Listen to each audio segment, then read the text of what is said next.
Viral video di media sosial sapi kurban mengamuk dan menyeruduk warga di Kelurahan Sukaasih, Kecamatan Bojong Loa Galer, Kota Bandung pada Jumat 6 Juni. Setidaknya 5 warga luka-luka akibat sapi mengamuk tersebut. Bahkan seorang korban disebut mengalami patah tulang dan ada yang kepalanya bocor.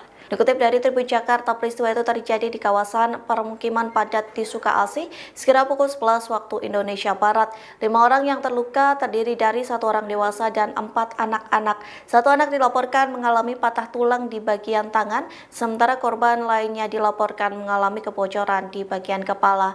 Salah satu panitia korban, yakni Febri Gunawan, buka suara terkait insiden tersebut. Download Tribun X sekarang, menghadirkan lokal menjadi Indonesia.